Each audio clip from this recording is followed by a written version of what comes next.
topic: Here, There, and Everywhere by Sudhamurthy. This podcast is presented by Sucharita Audio Labs. నమస్కారం వెంకట్ గారు.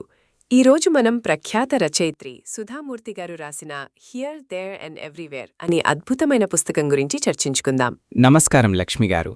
ఈ పుస్తకం ఆమె రాసిన అనేక కథల నుండి ఎంపిక చేసిన అత్యుత్తమ కథల సంకలనం. ఇది ఆమె జీవిత ప్రయాణాన్ని మన కళ్ల ముందుంచుతుంది. ఈ పుస్తకంలో ఆమె రచన శైలి గురించి మీ అభిప్రాయమేమిటి? ఆమె శైలి చాలా సరళంగా, సామాన్యులకు కూడా అర్థమయ్యేలా ఉంటుంది.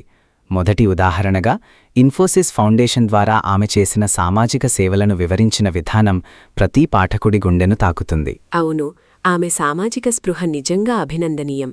పుస్తకంలో ఇంకా ఏ అంశాలు ఉన్నాయి? రెండవ ముఖ్యమైన ఉదాహరణ ఆమె చిన్ననాటి జ్ఞాపకాలు. తన తాతయ్య దగ్గర నేర్చుకున్న విలువలు మరియు గ్రామీణ జీవితం తన వ్యక్తిత్వాన్ని ఎలా తీర్చిదిద్దాయో ఇందులో చాలా గొప్పగా వివరించారు. పుస్తకం శీర్షికలో ఎవ్రీవేర్ అని ఉంది కదా, దీని అర్థమేమిటి? చాలా మంచి ప్రశ్న. మూడవ ఉదాహరణగా ఆమె చేసిన ప్రపంచవ్యాప్త ప్రయాణాలను చెప్పవచ్చు. వివిధ దేశాల ప్రజల అలవాట్లు, సంస్కృతులను ఆమె తనదైన కోణంలో విశ్లేషించారు. ఈ పుస్తకం చదివినప్పుడు పాఠకులకు కలిగే ప్రధాన సందేశమేమిటి? నిజాయితీ, కరుణ మరియు నిరాడంబలక అనేవి జీవితంలో ఎంత ముఖ్యమో ఈ పుస్తకం గుర్తుచేస్తుంది.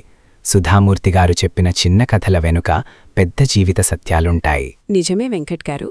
ఆమె కథలు కేవలం కాలక్షేపం కోసం కాదు, మనల్ని మనం సంస్కరించుకోవడానికి పనికొస్తాయి. ఖచ్చితంగా. ముఖ్యంగా నేటి తరం యువతకు ఈ పుస్తకం ఒక దిక్సూచిలా పనిచేస్తుంది.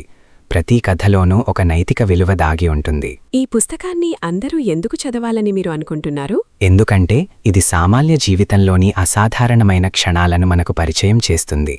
మన చుట్టూ ఉన్న ప్రపంచాన్ని ప్రేమతో చూడటం నేర్పుతుంది. సుధామూర్తి గారి పుస్తకం గురించి ఇంత లోతైన విశ్లేషణ అందించినందుకు ధన్యవాదాలు వెంకట్ గారు. నన్ను ఆహ్వానించినందుకు మీకు కూడా ధన్యవాదాలు లక్ష్మిగారు. ఈ అంశానికి సంబంధించిన పూర్తి వివరాలు పుస్తకాల్లో లేదా ఇంటర్నెట్ ద్వారా అందుబాటులో ఉన్నాయి. మీరు సుచరిత ఆడియో ల్యాబ్స్ పాడ్కాస్ట్ నుండి వింటున్నారు.